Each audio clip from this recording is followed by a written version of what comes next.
이현정 의원님. 네. 저거 화면을 좀 같이 보실까요?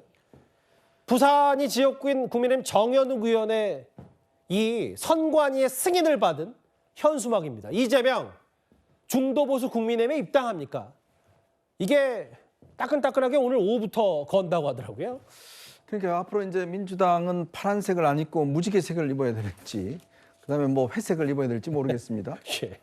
정말 그동안 그 진보를 아주 자랑스럽게 이야기하던 제 이 페이스북 친구들이 내가 보수였나? 라고 할 만큼 다들 이 정체성 혼란에 지금 겪고 있는 것 같습니다. 예.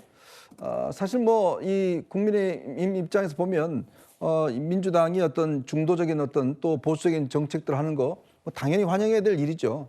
저는 그렇다면 이거는 국민의힘이 적극적으로 사실은 견인해야 될 필요가 있습니다.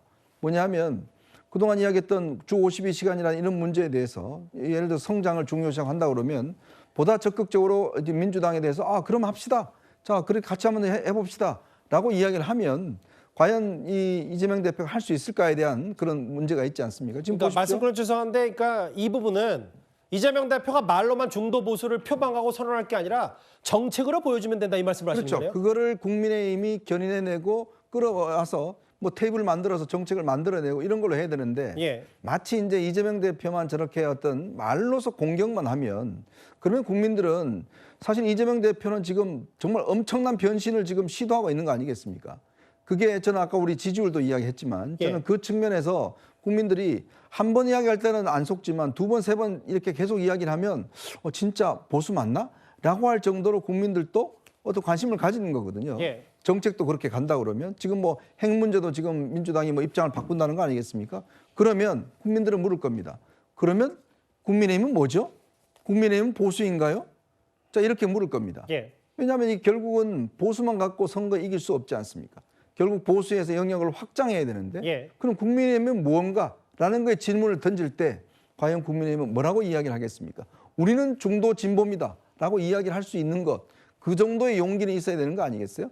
그래야지만 확장성이 있는 거 아니겠습니까? 알겠습니다. 오히려 저는 되치기해서 우리도 중도 진보입니다 이렇게 이야기를 해서 정체성 논쟁을 불러일으키면 국민의힘도 유리할 텐데 글쎄 그럴 힘이 아직까지는 없는 것 같습니다. 이재명 대표가 써올린 얘기는 중도 보수 선언 말고도 대통령이 되면 재판이 정지된다는 게 다수설이다. 이 발언도 여러 논란거리거든요. 오세훈 시장이 오늘 한마디를 했습니다. 각자 본인이 처한 위치에 따라서 유리한 해석을 하는 것이 인지상정이긴 합니다만은 저는 출마를 하면 안 된다고 생각합니다. 그런 네, 상황에서 마치 법적으로만 문제가 없으면 아무 문제가 없는 것처럼 이야기하는 것은 부끄러운 일이죠. 그 부분에 대해서는 국민적 판단이 있을 겁니다. 장현 변호사님, 부끄러운 일이다. 출마하면 안 된다라고 오 시장이 직격했어요. 이 부분은 어떻게 본인 스스로 이렇게 자의적으로 해석할 수 있냐라고 여권에서 많이 비판을 하고 있어요. 글쎄요, 뭐 자의적인 해석은 아닌 것 같고 이재명 대표도 법률가 출신이기 때문에 나름대로의 법률 해석을 하는 것이라고 생각합니다. 그리고 헌법학자들 중에서도 헌법 84조의 해석에 대해서 이재명 대표와 같은 방향으로 해석하시는 분들도 얼마든지 계시거든요.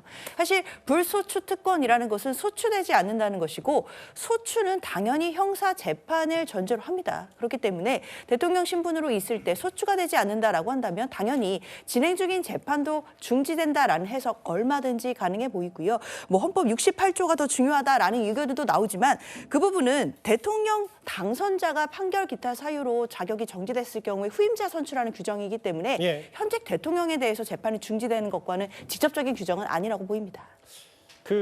아까 헌법 68조 얘기를 하셨는데 그러니까 이게 구자원 부장님 네. 오히려 재판이 정지되는 것보다 68조 판결로 자격이 상실되는 후임자 선고한다. 뭐 이것도 오해 헌법학자들에서 다른 부분을 좀 논란거리를 지적하더라고요. 그렇습니다. 헌법 68조 제2항은 이렇게 되어 있습니다. 대통령이 거리됐을 때 또는 대통령 당선자가 사망하거나 대통령이나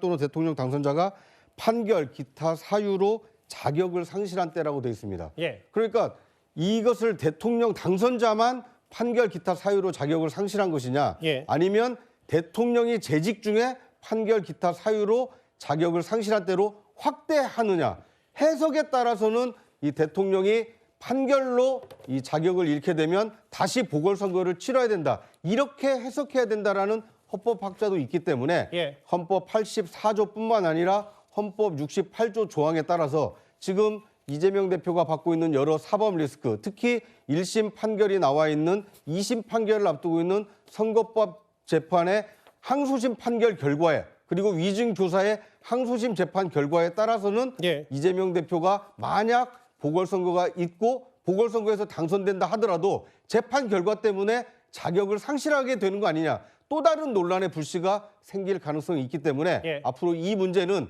헌재에서 어떤 그 결정이 나오느냐에 따라서 알겠습니다. 이 재점화가 될 가능성이 있어 보입니다. 여권에서 제기하고 이재명 대표를 견제하는 쪽에서 얘기하는 사법 리스크와 신뢰 리스크 이 부분을 나눠서 하나하나 짚어봤습니다.